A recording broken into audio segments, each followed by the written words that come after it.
TG Geeks, episode 305, December 21st, 2020. The podcast with geeks.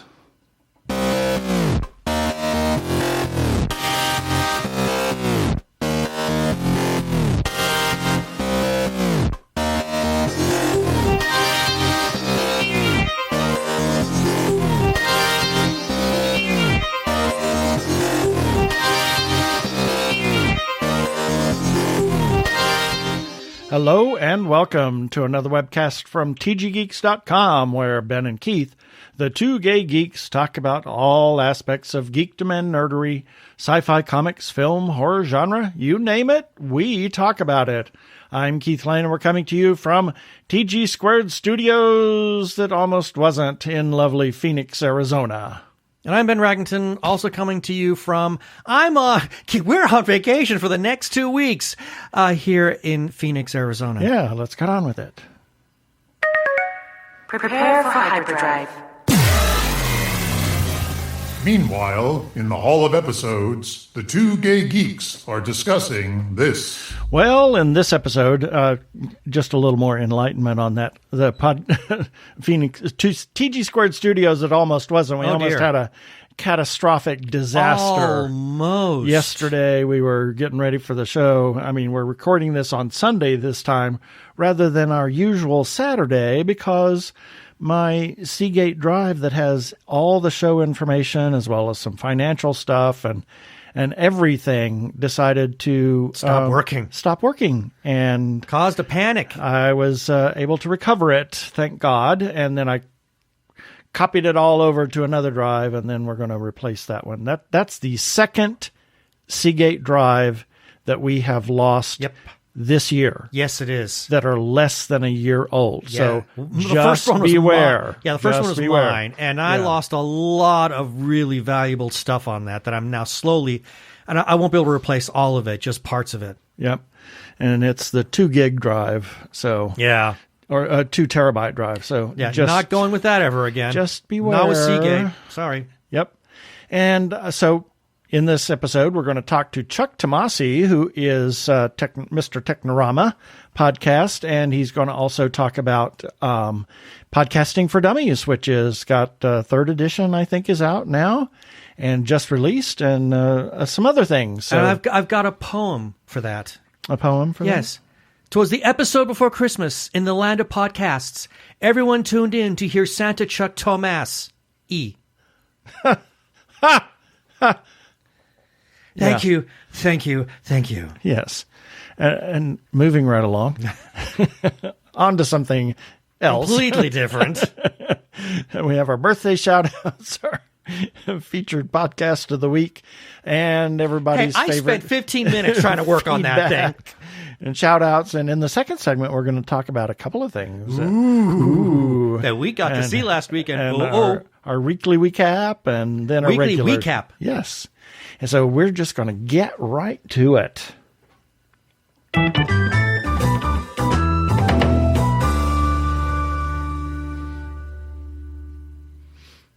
And we welcome back to our show Mr. Chuck Tomasi. He is the co-author of Podcasting for Dummies. He's also Mr. Technorama. The podcast for geeks. Oh, no, I'm not going to go down that road again. The podcast for geeks. Because geeks are better than cool. Oh, there we go. Now we have to do the whole spiel. Yeah, exactly. Welcome back to the show, Chuck. It's great to be back. Yeah. So you have been busy during the pandemic. I mean, among your work stuff that you do, you're doing lots of wonderful things with Skype for your work as well as your podcast. And tore down the studio. Two podcasts, yeah. Tear down the entire studio, Ben. Not the entire studio. But we're some room to do other creative endeavors. Just our side of the studio. Our side of the studio is gone. We'll have a seat when this whole thing is over and you come visit again, okay? There we go. I wept when I saw that. was not easy for me either. So those, just a little background for the listeners.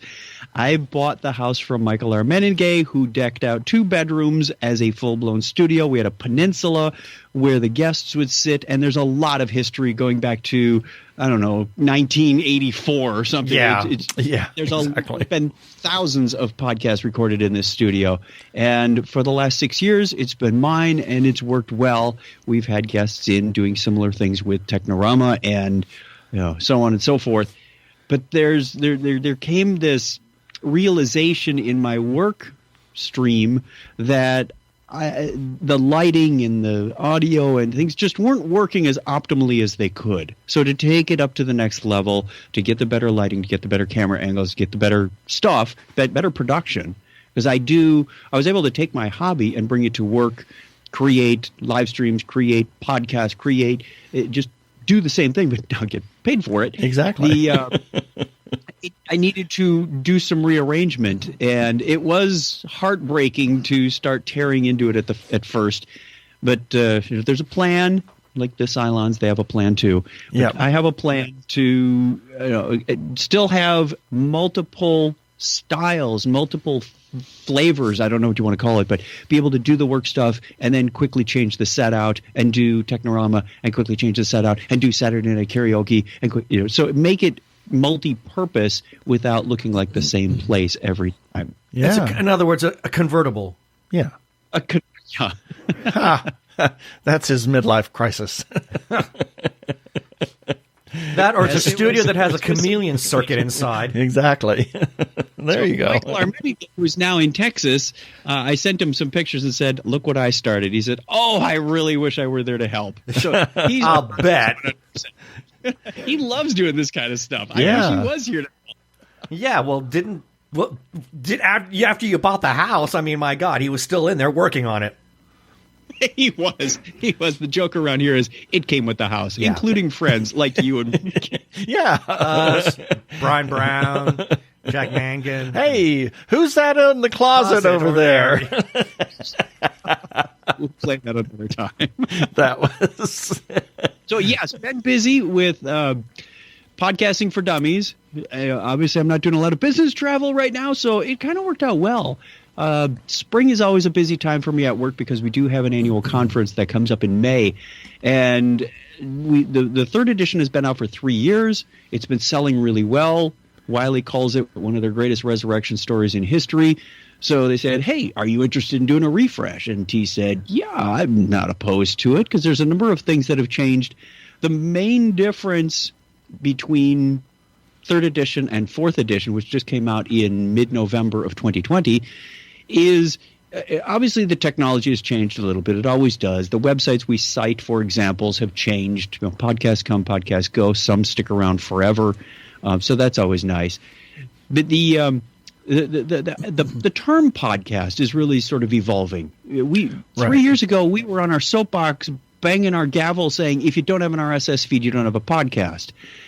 You kind of got to go with the flow in that podcasting and streaming are really kind of siblings, if not cousins. Exactly. And a lot of podcasters are streaming, a lot of streamers are podcasting.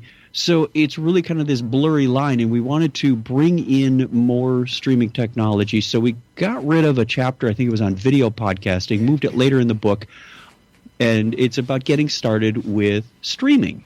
Because, add a camera and lights and you pretty much have the same conversation. But now people can see, they can interact when you're doing this live on Twitch or YouTube or wherever. So kudos to T for writing most of that chapter, because he also had the backing of Twitch for Dummies and Discord for Dummies, which are two tools that a lot of streamers take advantage of. Right. So we were able to, cite the other properties in the Wiley domain, as well as take the expert and have him put that chapter in. Oh, cool. So that's one reason that way back when, and we're kind of almost in that category of podcasts that have stayed around forever. I mean, we're 6 years now. I know. If a podcast goes after 5 years, then wow, it's one of the Eternals. Exactly. And we've been pretty hot and heavy, but we chose to call it a webcast rather than a podcast because at that time even it was starting to the terminology was starting to get a little blurred. So that's why we chose webcast. I mean, we're a podcast, but and we refer to it as a podcast. But yeah, I still put labels on things like I do a monthly webinar, live interactive for work. We call it a web series. So it really doesn't matter what it's called. People are going to just look for your content, whether it's pre-recorded, whether it's live, whether it's video, whether it's audio, whatever. In fact, I think the more generic term these days is I'm a content creator. There you go. That I like works. that a lot because I think that covers a lot of bases. There with everything's as you said, the way everything's evolving right now, and everybody's kind of getting on board to the internet in their own unique way. To just have one very good sounding umbrella like that, I think, allows everybody to feel like they're all part of one big community, as opposed to, well, I'm a podcaster versus I only do live streaming or anything like that, because especially now with the pandemic being what it is, right? I mean, everybody's jumping on board in terms of work. I mean, I know Keith's with Keith's job, he's got a lot of that. I have a lot of that with yours. Obviously, you do. I mean, my God, I mean, you're probably living inside that studio at this point. Well, he's Mr. Marketing now, so. I wake up every day and say, how did a computer science guy get into marketing? I know. A live stream on Saturday night singing karaoke to Facebook friends and family. Okay, this is off the rails, but fun. Right. So, and that was speaking of the content, and that's why we decided from the very beginning to put our content as audio only on YouTube, and people listen to us there a lot. I mean, it's amazing how many subscribers and how many people regularly listen to our YouTube rather than, they don't even go to the website. They don't go anywhere. It's just easier for them in that manner. So, I mean, we've reached out into virtually everything. Yeah, but there's another thing to be said about also having it audio only on YouTube, and that is, who wants to look at us? Exactly. Wow. Well, who wants to watch the cats walk around all over everything while we're trying to record, I have enough of that at work with the Zoom calls that I have to be on, And that did happen earlier this week. Keith was on a Zoom call, and the cat, it was Sophie. She decided she wanted to, hold court. Yeah, exactly. Wrong end to face the camera. So Quite literally the wrong yes, end. Yes, I had a little one did that a couple of weeks ago. She got up and her butt was right in the camera. Hey, heads you win, tails you lose. Welcome to 2020. Exactly. So you've got that out, and I assume that's selling well at the moment.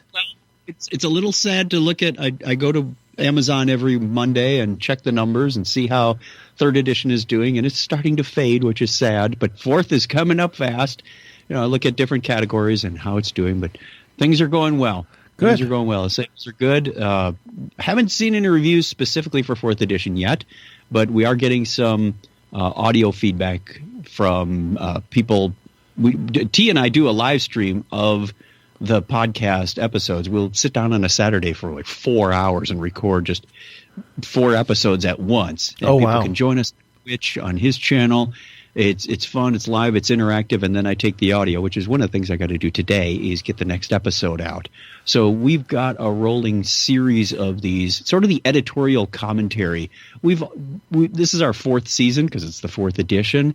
We've done, let me compare microphones for you and let me talk about gadgets for you. We've done that for 3 other seasons. So if you really want to go back to the archives, you can find that stuff. So we thought we'd take an editorial approach to the chapters and say, this is what we wanted to talk about in Gadgets on the Go in Chapter 4. Yeah. That didn't make it in the book. Kind of when you're watching a DVD or if anybody watches DVDs anymore. Bonus material. Those comments, and they're talking to you about what happened behind the scenes and how they found this actor and da-da-da-da-da. That's kind of the flavor we wanted to bring you with each chapter of the companion podcast. I think we were one of the first Wiley books to have a companion podcast, if not the first. Cool. So you went from the Shure, the $12 version, Mike, comparing that now to the Shure SMB 97 or whatever. The first microphone was the built-in microphone on a laptop, and I was ninja casting from my minivan. Oh, that's right. You were recording in your car. It was humble beginnings. And you know what? The sound profile in a vehicle isn't too bad because it's mostly cloth and covering, so it dampens the sound real well. But I don't care. A built-in microphone still sounds like a built-in microphone. Exactly. But I did scavenge and scrounge some parts together soon after. And, it's taken a nice evolution over the last 16 years. 16 years. And what are you currently using? You're listening to me on a Heil PR40 that came with the house. Of course it did. But I have always coveted this microphone. I loved the SM7B. Nice warm sounds on that one. Do we sound good? I always hate the way I sound on this mic, but every podcaster, almost every podcaster, hates the sound of their own voice. So no secret thing. But we've got a friend of ours who lives in North Carolina, and we were his very first podcast, and he said that we sound like radio gods. And I said, it's the microphone. It's the microphones. I get that a lot too. That people say, how do you do that when you do a narration? Because I'll get into more of it really depends on what I'm presenting. Right. Here we're just having a casual conversation, but if I were to do a read off the back of this book that I wrote for work, many organizations have a priority to digitize their processes. This means getting away from legacy ad hoc processes and they go, I didn't even recognize your voice. Like, yeah. Oh, really? Oh. And then you have Technorama, your podcast voice. I just think voice characterizations are so much fun to be able to adapt and do those kinds of things. I mean, when I was a kid, I was always trying to imitate the cartoons, doing a Bugs Bunny. How about me, boys? How about me, boys? Yeah. Well, I slip into my my podcast voice whenever I do some of the closing things on our podcast. Yeah, you do that deliberately. Well, yeah. It's just it's letting out the creative side. Yeah. Because heaven knows there's enough scientific, logical left brain side going on in my day job every day anyway. So gotta get the right brain going. Oh, you children with all your toys. Yeah. Yeah. Don't even get me started on the toys, because that's the other reason I love podcasting, is because there's always something new to explore in the technology and the hardware and the software. The way you connect systems or stream to this service to save bandwidth on that server. Yep. Yeah, there's a bit of a cost, but what hobby doesn't have a cost? Oh, yeah. I mean, don't we know? We're just, I mean, it's constantly doing something. People say, I tell them it costs us $5,000 a year to do this podcast that we make nothing on. And they say, my God, why does it cost that much?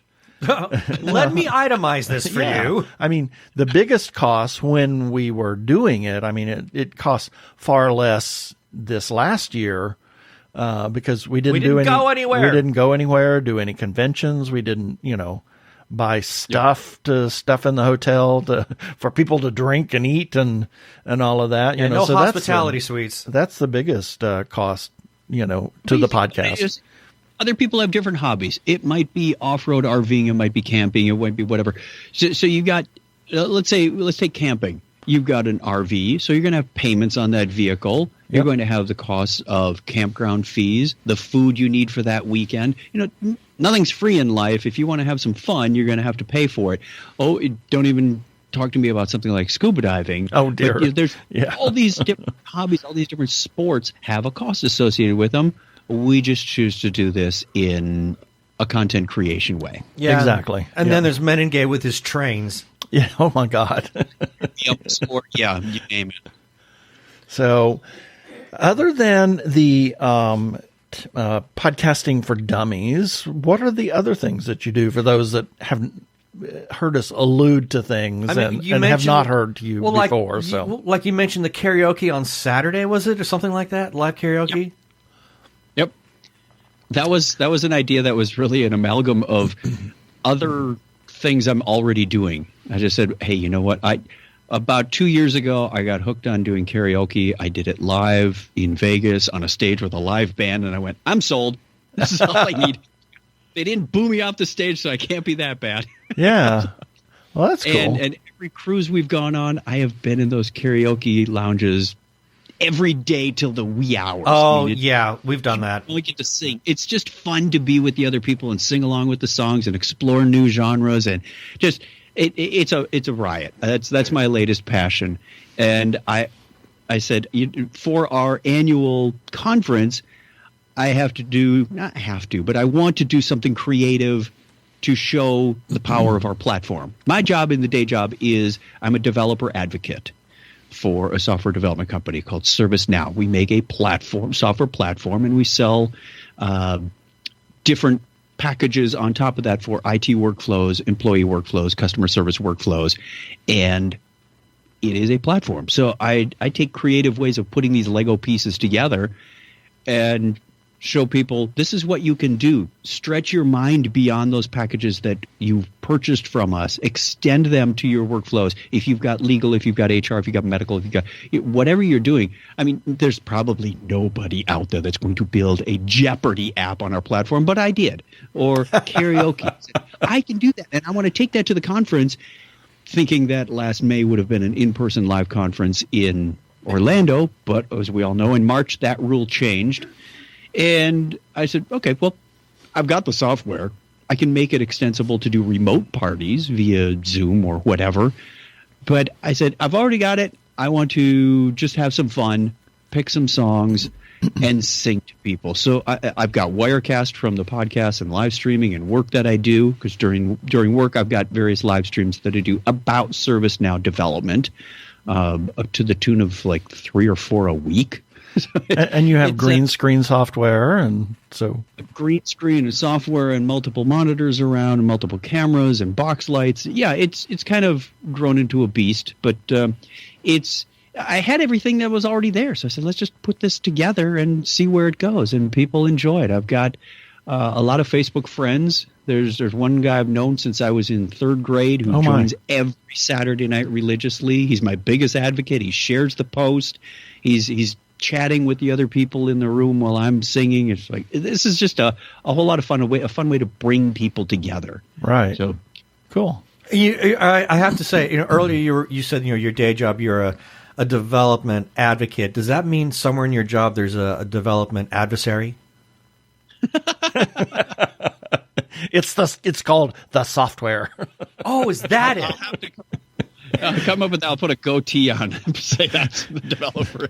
The CEO of our company, we had a Zoom call yesterday. It was a touch base call, and he said, we're in the business. We make software, and one of the challenges with the software is to make the software work the way people want it. And then later on, he said, it's our job. We make stuff that's broken.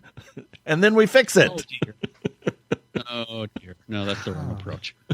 Well, I mean, it was a joke, but, sometimes that does happen. You roll it out. Oh, dear. We didn't think about that.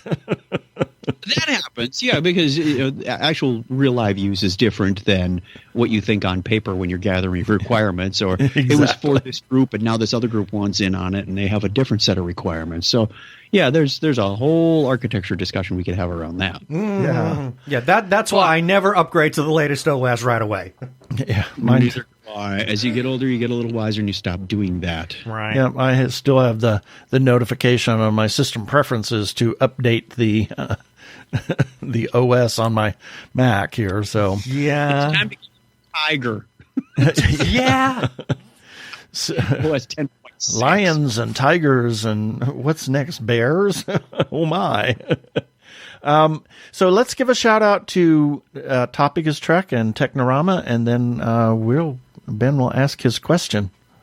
Alrighty, so Technorama is, as you've probably heard the promo a bazillion times on this podcast, it's the show for geeks. It's cutting room floor stuff, really. Craig and I find some science news, we find some sci-fi news, we find some offbeat stories, and we talk about them and just loose discussion around them. Have some fun. There's segments in there about on this day in history. There's just a whole lot of fun. It really has letters. It has a structure. It has we no get structure. letters. We get letters every day. Yeah. The other one is the topic is Trek. You can kind of guess what it is from the name. We do show reviews. We do news stories. We do it's Craig Stepp, who's also on Technorama, and Clinton Alvord from Comedy Forecast. We've been saying for years, like almost a decade, saying we should really do a Star Trek podcast. We finally started that up in 2017. So episode 80 just rolled last week. So we are well on our way and having a good time. How about and that? Star Trek has a lot of properties in the queue, so And it's still developing. Exactly. That's right. So, with all of that, where can people find? What kind of social media presence do each of these podcasts have? You they each and have you. their own, but the central place to land, if you want to find this, if you want to find all the YouTube, you want to find the Amazon stuff, is Chuck Tomasi, T-O-M as in Mary, A-S-I, chucktomasi.com. You'll see my big smiling mug right on the front page, and there's icons to everything from GitHub repositories to chuckchat.com where the podcasts live. It's all there. I try to make it as easy as possible. Go to chuckchat.com for Technorama. Cool. And I assume that's where people can also, if they just want to simply follow you, they can do the same thing over there as well. Facebook, everything is there. Yep. It's all there. Cool. Well, this has been really great, Chuck. We haven't talked to you in quite some time on the show. I mean, we've been on your show, and we did last week, and in the past, but it's been a while since you've been on our show, and I really thank you for that. Yeah, over 150 episodes. Yeah. My pleasure. Thank you very much. Yeah, I was looking at some of your lists and going, episode 146 came up in my memories on Facebook. Going, well, that was like 6 years ago. What? I know. Certainly feels that We've way. been churning them out. We're getting ready to record 303. My gosh. And that's actually will be in the past when that's how this comes out. When this comes out, but yeah. So thank you so much for being with us. My pleasure. Thanks for having me, guys. You don't need to hear their identification. They're the Two Gay Geeks. They can go about their business. Move along.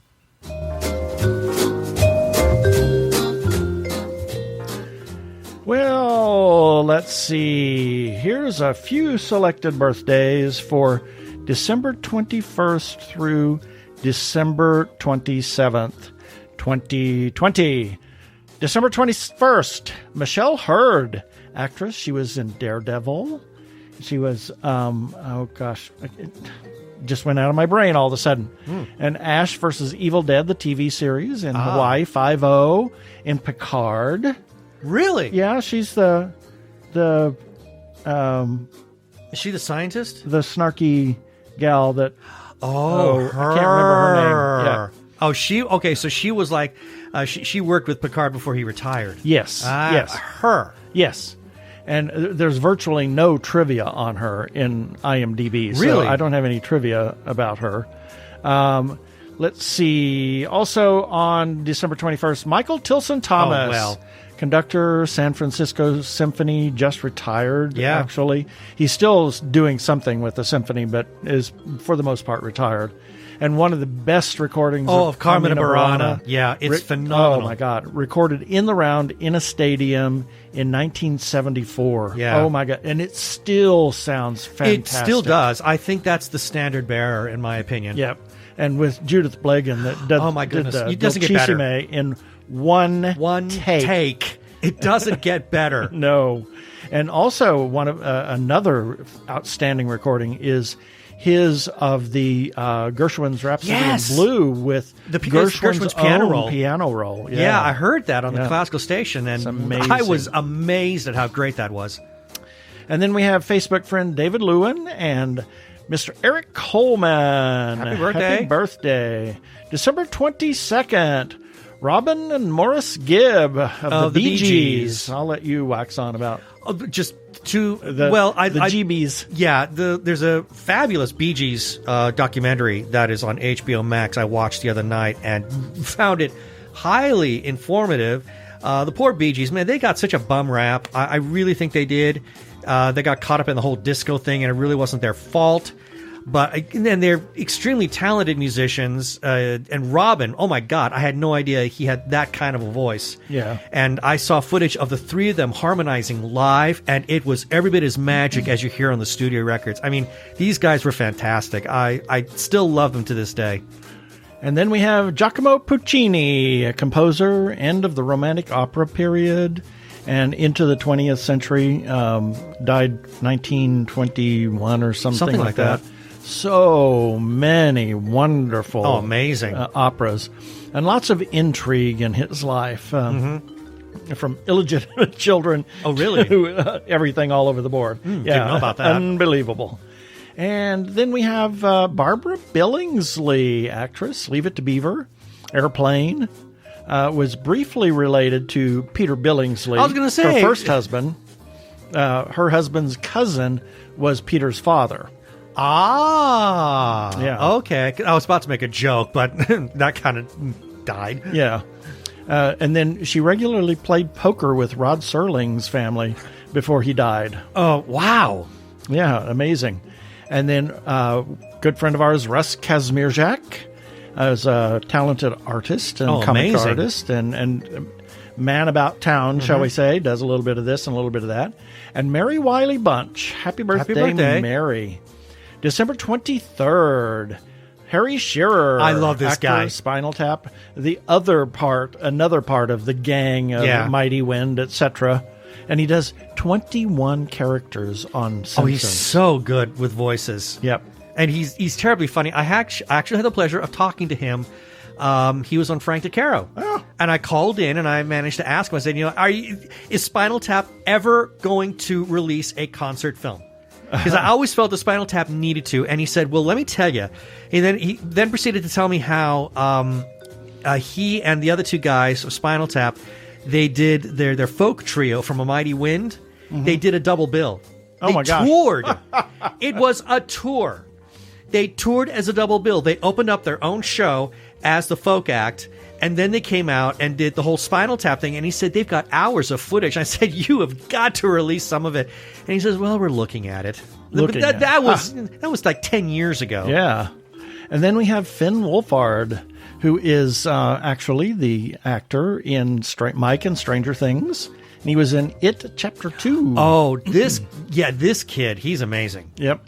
He formed a garage band called Calpurnia that with some of his friends, and they did an album and a couple of other things, yeah. And has an actual fear of clowns. Oh, I didn't. What? Hey, a lot of people do. I'll give him that. Yep. Okay. And then a good friend of ours, Christopher Cano, who is the director of the Young Artists program at Arizona Opera. Hello. Yeah. What am I trying to say? And then Facebook friend Deshaun Jones. December 24th, Ricky Martin, actor, singer, born in San Juan, Puerto Rico.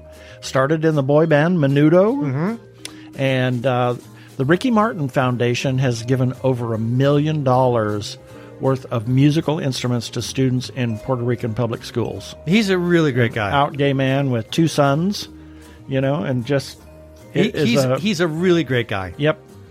Then we have Kate Spade, fashion designer, attended ASU, and worked at Carter's Men's Shop in Phoenix here. No kidding. In the 85-ish area. That's when she graduated, but somewhere in there. And sadly, she died by suicide in 2018. Oh, no. And it was right around that time that there were a lot of suicides going on. Yeah. And she was one of them. And that's exactly why we have several links to suicide prevention helplines on the site. One for the National Suicide Prevention hotline. We've got one for the Trevor Project, which is LGBTQ folks, and one that is the Trans Lifeline, which is specifically for trans folks. And it's very important to remember around this time of year because it's a troubling time for me as well. But, especially with everything going on right now, it makes it even harder. And so you are not alone. No. There are people to talk to. If you're feeling down, if you're feeling, that need that you don't want to go on, there are people that can help and people that care. So, moving on. Michael Curtiz, director. He directed Casablanca and White Christmas. Oh. Credited with discovering Doris Day parking, or Doris Day. Well, I guess you could say he discovered. Well, in that way, yes, he did discover Doris Day parking. Exactly. And then we have my hero, Dr. Anthony Fauci, preeminent infectious disease doctor, the only one taking this pandemic seriously. Thank you. Well, in a position of power. Yeah, enough said. And Facebook friend Lou Simon, who is a filmmaker. Fabulous filmmaker. And then Gene Turnbow. He was a Christmas Eve baby, who is the station manager for Krypton Radio. Yes. And then we have December 25th, Rod Serling, writer, TV creator. Imagine if you will. Created Twilight Zone, wrote 92 of the 156 episodes. The man, I think he's probably one of the most underestimated screenwriters, because if you, Planet of the Apes, the first film, that was his screenplay. After 50 drafts. Yeah, exactly. Yeah. And I think that's one of the reasons why that movie stands out above all of the others, because it was his work. Yeah. And Night Gallery was his creation. He smoked more than 5 packs of cigarettes a day. Jeez, how old did he live to be? He was 55. Oh, my goodness. He had 2 heart attacks and actually was going for a bypass and died. Just died on the table? Yeah. So, and it was an outspoken supporter of the ACLU. So, oh, good for him. Yeah. Then we have CCH Pounder. I love her. Actress. She's been in The Shield, The Sons of Anarchy, Warehouse 13, RoboCop 3. Oh, really? Yeah. Well, we all know her, I think, Mrs. Frederick. As Mrs. Fredericks, exactly, Yes. from Warehouse 13. She was so amazing in that. She was the voice of Amanda Waller in Justice League Unlimited TV series, animated TV series. So she's been around. I love her. I do too. I think she is divine. And she was wonderful as Mrs. Frederick in Warehouse 13. Loved her in it. If for nothing else, you have to watch Warehouse 13. Just for her. Just for her. Yes. She steals every scene that she's in. Especially as the series goes further on, her appearances and disappearances become even more striking. Yes. And then we have Quentin Crisp, a flamboyant, out-gay man, distant relation of Boris Karloff. Oh, I didn't know that. Writer and gay icon. One of his quotes was, "There's no need for housework at all. After the first 4 years, the dirt doesn't get any worse." I like it. Exactly. And also we have Facebook friend Natalie Wright. Happy birthday. December 26th, Martin Cooper, engineer and inventor. He worked for Motorola in the 60s and 70s and 80s, and he was a pioneer in wireless communications. Designed the first cellular mobile phone distinct from the car phone. I remember those Motorola car phones. Oh, yeah. I do too. And even way back into the 70s, where it was, they were kind of like two-way radios, but it was a car phone. Anyway, he brought it to market in 1983, the very first cell phone. There's a picture of him with not just a brick cell phone, right, but a double brick. I mean, it's my goodness, that big, yeah. And he's known as the father of the cell phone. And then we have Charles Babbage, polymath, inventor, said to be the father of the computer. His difference engine was designed in the 1820s. Good heavens. Yes. And the designs and methods are still in use in computers today. He also invented the pilot, or the cowcatcher, for steam engines. He died in 1871. December 27th, Johannes Kepler, astronomer, mathematician, key figure in the scientific revolution of the 17th century, best known for his laws of planetary motions. He was a contemporary of Galileo and invented and improved the refractor telescope And his work had an influence on Newton's theory of gravity. Indeed. Yes. And then Oh there my was goodness. Anna Russell. Russell, singer, comedian. She did a stint in opera at one time. She once was a substitute for Santuzza in Cavalleria Rusticana. Oh, really? And tripped over a set piece on her no. interest and pulled the whole thing down. What? Whoa. Yes. Okay, now I don't think they invited her back. No. Okay, so the big question that I've got is, had she already started to explore the world of comedy, or was this the genesis of her I'm world sure of that comedy? was probably the What genesis started for it. Yes. Yeah, because then the opera world was never the same Yes. after that. And her most famous performance is Wagner's Ring of the Nibelung, Oh my an God. analysis in 20 minutes. It's hilariously funny. hilarious. Oh my gosh. You can see bits of it all over YouTube. Yes. If you want to see Anna Russell, she is divine. Yeah, look her up on YouTube. She's great. Yep. And that's it for the birthdays this time.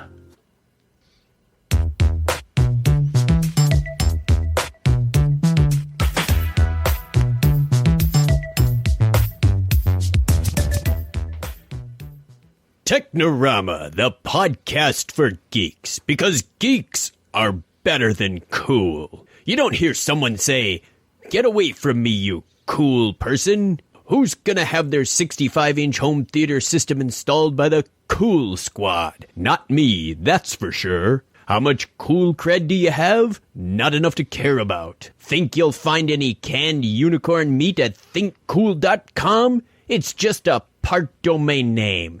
They don't even have roadkill in a paper cup.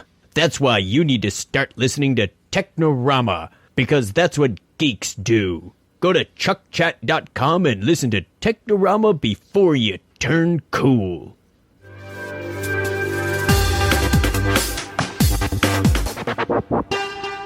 Go give a listen to our friends Chuck and Craig over at Technorama Podcast.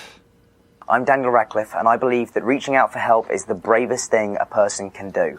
If you are struggling and need support, call the Trevor Lifeline at 1-866-488-7386. It's free and confidential, and trained counsellors are there to listen 24/7 without judgment. To learn more about the Trevor Project's life-saving work for lesbian, gay, bisexual, transgender, or questioning young people, go to thetrevorproject.org.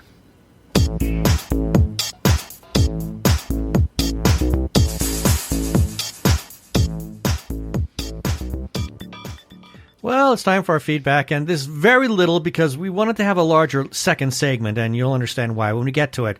But we do have a couple of things, and they're both from Hamish. So starting off, I should point out that each of these items that generated this feedback, their links will be featured in the show notes for this episode at tggeeks.com. Starting with, regarding Matcha and Vanilla Drop's original Christmas Carol. Got a comment, as I said, from Hamish. He says, Darren Reynolds and Karen Hitchcock are responsible for this gorgeous track. Thank you so much for sharing this press release and always for supporting me. I'm so proud of this song. Of course. We were happy to do it. And then we close it off regarding Happy Thanksgiving during the Great Pause. Please remember to take care of yourself. This was a lovely little PSA that Keith put out. Got a comment from Hamish, and he says, take care of yourselves, too. Well, we are. Yeah, we're trying. And that is what, Very trying. That is what we have for our feedback this time. Yes, and if you want to leave a comment on anything that we publish, whether it's one of our podcasts or an article, you can do that on our Facebook page or on Twitter, Instagram, or directly at tggeeks.com. And if you would like to, you can leave us a voicemail. We do have a listener feedback line. You can call 469-TG-GEEKS. That is 469-844-3357.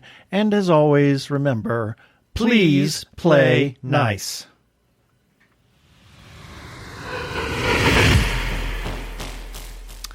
As everybody knows, we are huge supporters of independent creators, whether it's filmmakers, comic book artists, writers, or others. We want you to go ahead and during the Great Pause, even though the con or convention scene has kind of disappeared for this year, and if you know somebody that is a comic book artist or a writer or an artist of making things, go ahead and check out their websites, their Etsy sites, their Facebook pages, their Twitter pages. Chat them up and talk to other people, tell other people about their stuff, and buy their stuff. Please consider supporting independent creators. The Joshua Tree Feeding Program is a 501c3 nonprofit food pantry for the HIV/AIDS community in Maricopa and Pinal counties. Joshua Tree offers a place where clients can select from a wide assortment of nutritional foods to take home, and they set it up just like a store so clients can pick and choose what food they prefer, so this empowers them to not waste any food. They could certainly use your support right now. You can go to Joshua Tree, their website, and you can sign up for a single or a monthly recurring gift. And it really goes to good use. They are all volunteer organization. They have a little bit of overhead that they need to take care of, like rent and etc. So please consider supporting Joshua Tree. Go to jtfp.org.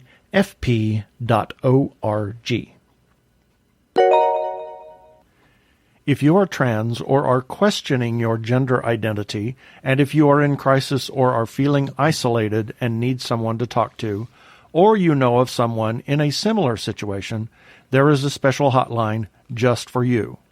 The hotline is provided by translifeline.org and staffed by trained counselors who are transgender themselves. The hotline in the U.S. is 877-565-8860. In Canada, it is 877-330-6366. Or you can go to translifeline.org to learn about the important work they are doing. Please reach out for help. You are not alone. Yeah, baby. They're like two gay geeks. They're together, you know. They're two gay guys and they're geeks. Is that okay?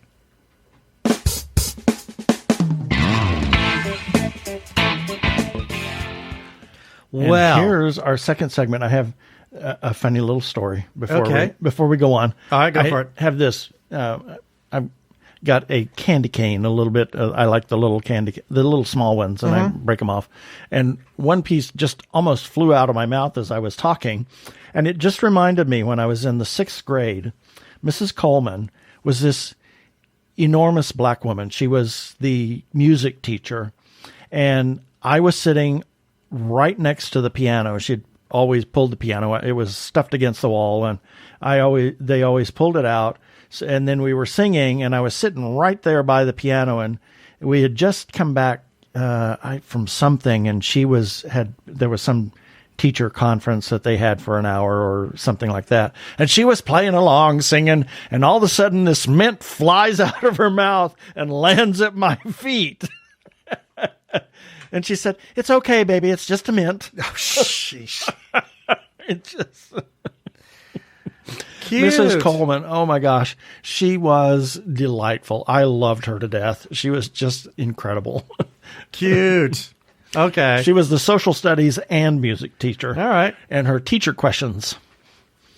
Okay, cool. Anyway, moving right along. It's time for our second segment, and I'll just simply say that Christmas came early for fans of probably two of the biggest franchises in geekdom pop culture. Oh my gosh. That being Star Trek and Star Wars. Yes. Absolutely.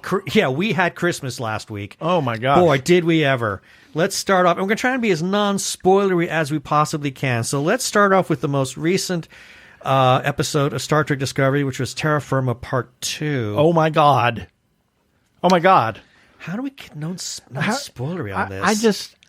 It's spoiled all over the internet anyway. Well, that's true. I mean, there's no way getting around it. I mean, unless you're avoiding social media completely, there's no way to not know. And we're 4 days beyond here. Yeah, okay. At this point. All right. I'll bet you're off.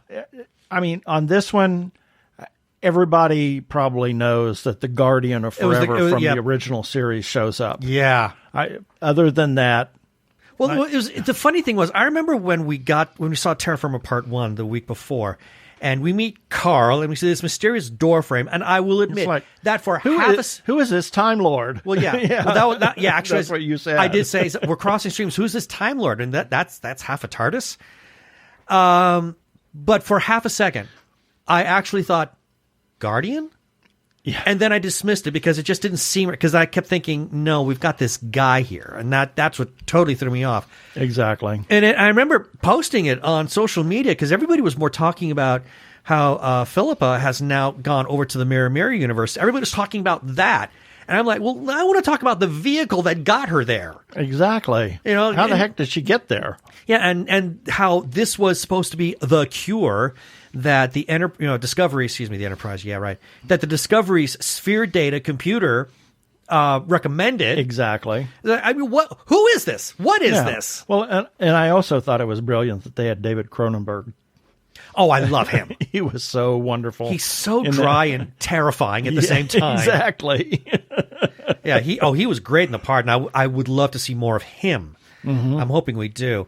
But so anyway, back to this. So then we get to part 2, and I keep hoping that we're going to get some kind of answers, and we finally do.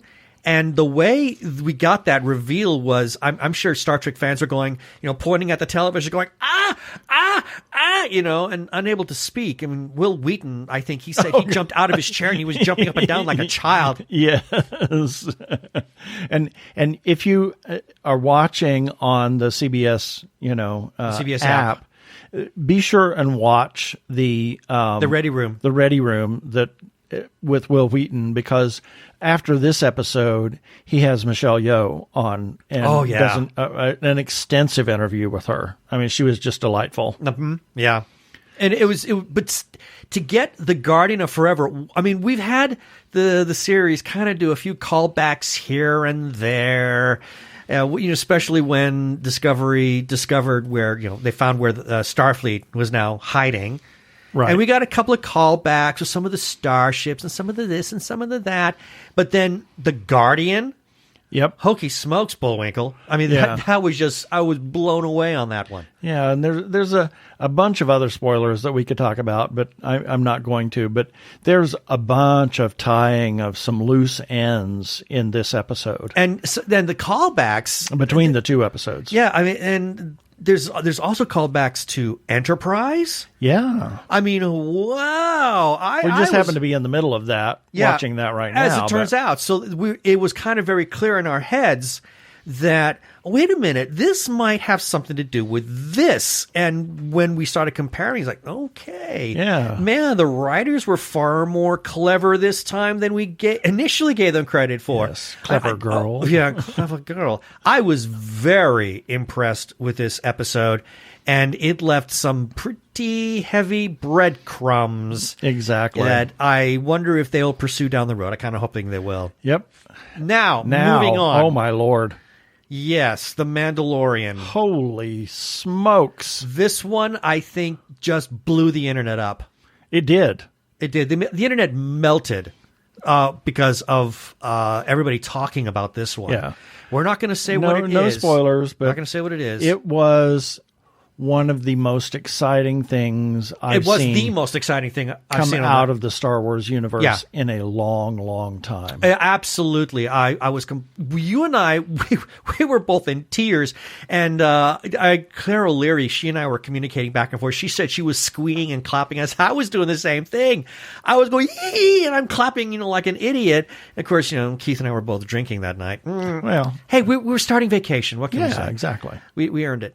And I want to share a comment that because I posted a very non-spoilery comment on Facebook saying, "Oh my God, holy blank balls, this was amazing, blah blah blah." And I got a comment from Shane Nixon, and he said, "More Star Wars than Star Wars. It's the best thing in the Star Wars universe since Return of the Jedi. No spoilers, but when that thing, let's call it X, arrived, the first thing I thought was, oh no, it couldn't be." Could it? And it was. Yeah. And the way they played it out. I mean, and the very ending, the last scene before the credits had me crying. Yes. It was so bloody good. It was so wonderful. It was one of the finest things, and I think Star Wars fans are now geeking out and saying, the people that are running The Mandalorian, they should be in charge of the entire Star Wars franchise because Favreau and company, they know what they're doing. Exactly.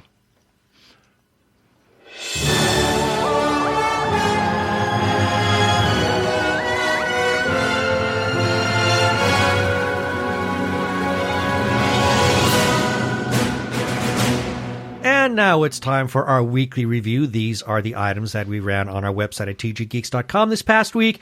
And the links for each of these stories and articles will be featured in the show notes for this episode number 5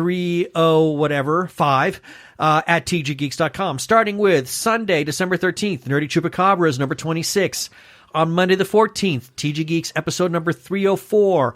On Tuesday the 15th, Genie's Christmas Classics, The Man Who Invented Christmas. On Wednesday the 16th, Andrea's Angle, Don't Be Scrooged This Year. On Thursday the 17th, Keith's Holiday Corner, Pee-wee's Playhouse Christmas Special is an experience not to be believed. On Friday the 18th, Tokyo Godfathers, a different look at Christmas, and that was from Hamish Downey. And we close off with Saturday the 19th, This Got Made, hosted by Carlton Tetley, Season 2, Episode C, Tiger Girl. And these are the things we ran at tggeeks.com.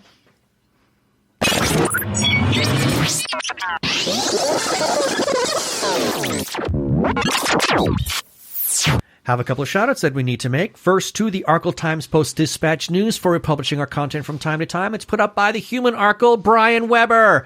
And you can find that, the Post-Dispatch News, by finding him on Twitter. Do that by searching for Arkle, at ARKLE. And while you're looking for him, might as well hop over to YouTube and look for Arkle Studios, youtube.com/Arkle Studios. Brian has a number of his projects there. His Shameless Cash Grab series, his Rants vs. Zombies series, as well as his game videos of Trick and Treat, as well as Star Trek Online. We must also give some shout-outs to a couple of Facebook groups for allowing us to post our episodes and relevant articles on their pages. First, to Gay Geeks After Hours. Big thanks to their moderators for literally saying that we could share away our content, and their URL is facebook.com/Gay Geeks After Hours. And then we must also give a shout out to The Gay Geek for allowing the same.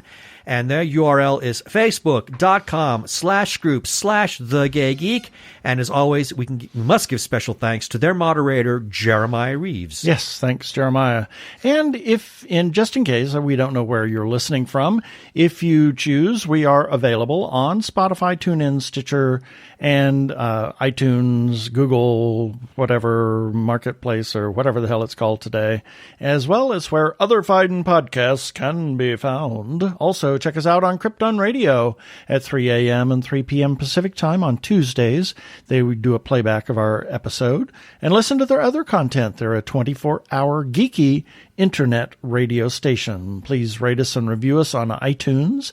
And don't forget to subscribe to our YouTube channel.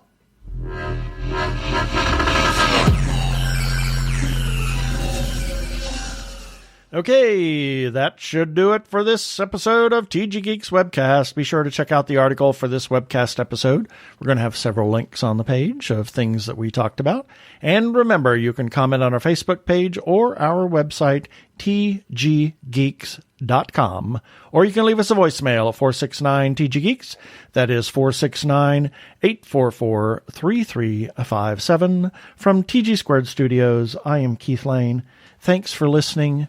Please be kind to yourself and those around you. Stay home, stay safe, stay sane. Peace. Cheers.